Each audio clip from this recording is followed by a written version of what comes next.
नमस्कार मेरे यूपीएसआई के साथियों, कैसे हैं आप सभी। उम्मीद करता हूं बढ़िया होंगे, लाजवाब होंगे और आपकी तैयारी भी बहुत शानदार तरीके से चल रही होगी। जैसा कि आप सभी को पता है कि टेंडर प्रक्रिया शुरू हो चुकी है, आपके टेंडर का नोटिस भी आ चुका है और 25 सितंबर आखिरी डेट है और आपकी भर्ती भी दीपावली के आसपास देखने को मिल जाएगी, नोटिफिकेशन आ जाएगा। लेकिन क्या है एग्जाम पैटर्न, आयु को लेकर के बहुत से बच्चों के दिमाग में संदेह है कि क्या इस बार आयु में छूट मिल सकती है या फिर नहीं मिलेगी पिछली बार की तरीके, या सिलेबस में कुछ बदलाव होगा या फिर नहीं होगा। बहुत सी चीजें हैं, वन बाय वन सारी चीजों पर बात करेंगे, तो बने रहिए वीडियो के साथ और वीडियो अंत तक जरूर देखिएगा। एक भी चीज स्किप मत करिए क्योंकि हर एक जानकारी आपके लिए बहुत ज्यादा महत्वपूर्ण हो जाएगी। अगर मैं सबसे पहले आयु की बात करूं, देखो दोस्त, आयु से लेकर के एग्जाम पैटर्न सभी में इस बार संभावना है कि हर एक चीज बदलाव हो सकती है। हर एक चीज क्या हो सकता है, बदल सकता है। तो हमें एक एक चीज की जानकारी होना बहुत ज्यादा जरूरी है। तैयारी हमें तभी करनी होती है जब हमें युद्ध में पता होता है कि सामने वाला कितना बलवान है। हमें तैयारी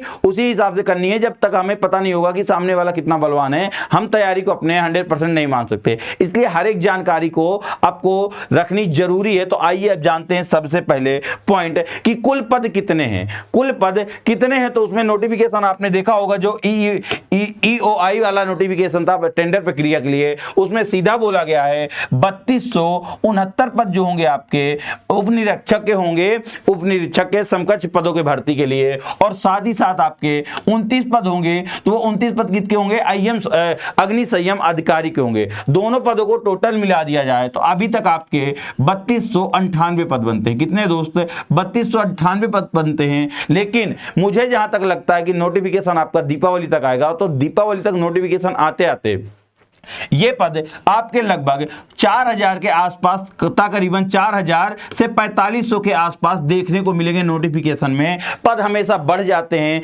टेंडर प्रक्रिया में जितने पद बताए जाते हैं उससे लगभग पद बढ़ के ही आते हैं। भले वो 200 बढ़े, 300 बढ़े, लेकिन पद बढ़ के आते हैं। तो यकीन करिएगा आप 4000 से लेकर के 4500 के बीच में पद मानिएगा। उसके बाद आयु में बात करें, बच्चे बोल रहे हैं क्या सर कोरोना काल में जो भर्ती में डिले हुआ था तो उसको लेकर के आयु में छूट मिलेगी। तो आप सभी को पता होगा कि 2021 में जब भर्ती आई थी 9534 पदों पर, उसमें बच्चे क्या गए थे, कोर्ट गए थे। बच्चे कोर्ट गए थे दोस्त, और वहां पर क्या हुआ कि कोर्ट ने सीधा मना कर दिया कि भाई हम किसी भी प्रकार की छूट एज में नहीं देने वाले हैं।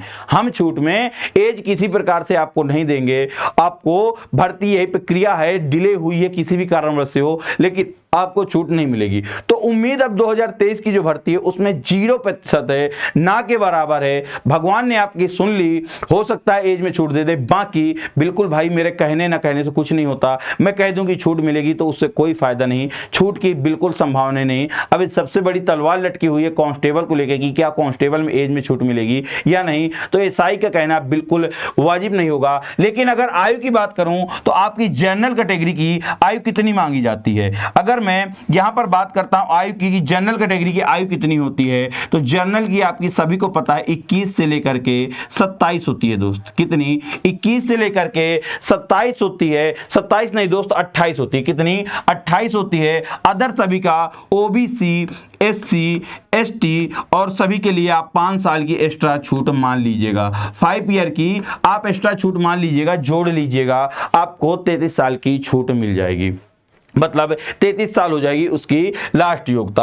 अब योग्यता की बात आती है दोस्त कि यहां पर योग्यता क्या होनी चाहिए। तो आप सभी को पता है कि यहां पर आपका ग्रेजुएशन कंप्लीट होना चाहिए। कितना, ग्रेजुएशन आपका बिल्कुल बेटा कंप्लीट होना चाहिए। ग्रेजुएशन आपका कंप्लीट होना चाहिए, उसके अलावा कुछ नहीं। आपका बीए है, बीएससी है, बीकॉम है, एमबीए, कुछ भी हो चलेगा, कोई भी अदर डॉक्यूमेंट्स नहीं चाहिए। सिर्फ आपका ग्रेजुएशन आपका बिल्कुल कंप्लीट होना चाहिए, डिग्री आपके हाथ में होनी चाहिए।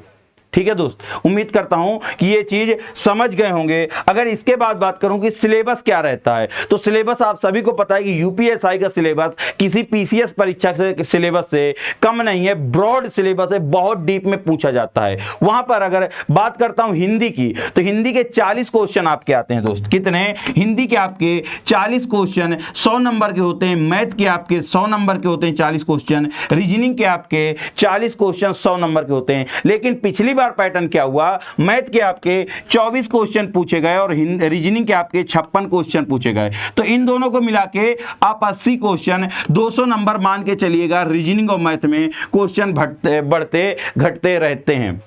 उसके बाद जीके जीएस को, जीके जीएस यूपीएसआई के लिए 2 सेक्शन में बांट दी गई है। 2 तरीके से जीके जीएस को बांट दिया है। 24 क्वेश्चन का सबसे ज्यादा वेटेज आपका किसका, मूल विधि संविधान का, क्योंकि एक उप निरीक्षक का सबसे ज्यादा काम क्या होता है, धाराओं का, कानून का जानकारी रखना। क्यों? क्योंकि वो केस में अपने सबसे ज्यादा टाइम पे विवेचनाएं का काम करते हैं, और विवेचना आप तभी कर सकते हैं किसी भी केस की जब आपको जानकारी होगी सभी धाराओं की, सभी चीजों की, हर एक चीज की 1 बाय 1 जानकारी होगी, तभी आप विवेचना कर सकते हैं। इसलिए मूल विधि संविधान का वेटेज यहां पर 24 क्वेश्चन का है, और 16 क्वेश्चन का आपका जीके जीएस का है, और 100 नंबर के ये भी बन जाते हैं। किसके? 100 नंबर के आपके ये बन जाते हैं। लेकिन अब परीक्षा पैटर्न में बदलाव को लेकर के एक बड़ी बात आ रही है कि क्या परीक्षा पैटर्न में कुछ बदलाव हो सकता है, क्योंकि मूल विधि आपकी 2 तरह की हो गई। मूल विधि, नई मूल विधि आ चुकी है, मूल विधि नई वाली आ चुकी है, न्यू है और ओल्ड है, न्यू है और ओल्ड है। तो दोस्त यहां पर सभी बच्चे कंफ्यूज है कि सर नई मूल विधि पूछी जाएगी या फिर पुरानी। तो भाई मैं आप सभी को बता दूं कि मूल विधि को आप जितना सेक्शन बदल गया है, जितने में संशोधन हो गया, उसको अभी मत पढ़िए, बाकी जितना नहीं बदला उसको पढ़ते रहिए, और जब एग्जाम आए तब आपको पता चल जाएगा कि नया पूछा जाएगा या पुराना, उसी हिसाब से पढ़िएगा। क्योंकि दोस्त हो सकता है नया पूछ ले आप पुराना पढ़ लें, पुराना पूछ ले आप नया पढ़ लें, तो आपको दिक्कत का सामना करना पड़े। ज्यादा कुछ बदलाव नहीं, आईपीसी में और सीआरपीसी में ही बदलाव हुए हैं, तो इन चीजों को आप ध्यान रखिएगा। ठीक है दोस्त, यहां पर टोटल आपको सिलेबस पता चल चुका है। टोटल कितने का होता है? 160 क्वेश्चन होते हैं,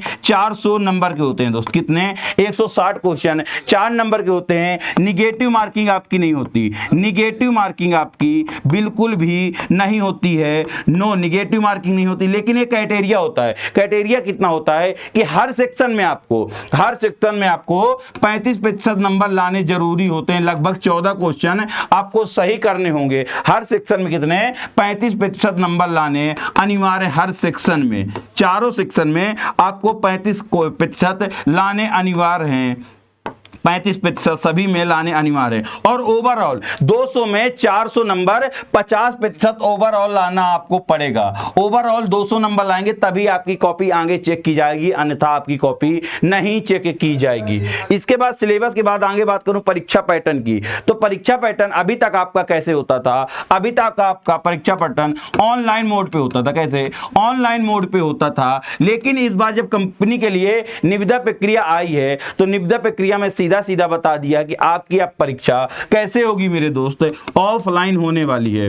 कैसे? ऑफलाइन आपकी परीक्षा होगी। तो हो सकता है कि इस बार आपको समय में भी बदलाव देखने को मिले, जो कि आपकी परीक्षा ये 160 क्वेश्चन के लिए आपको 2 घंटे का समय मिलता था। अब हो सकता है, संभावना ये जताई जा रही है कि आपको समय जो है वो समय कितना मिल जाएगा, समय आपको 2.5 घंटे का समय दोस्त मिल सकता है, क्योंकि आपको ऑफलाइन में गोले भरने पड़ते हैं ओएमआर सीट पे, और गोला भरने में समय बहुत ज्यादा व्यतीत होता है। तो 160 क्वेश्चन कर पाना इतना आसान नहीं होगा, तो हो सकता है समय मिल जाए।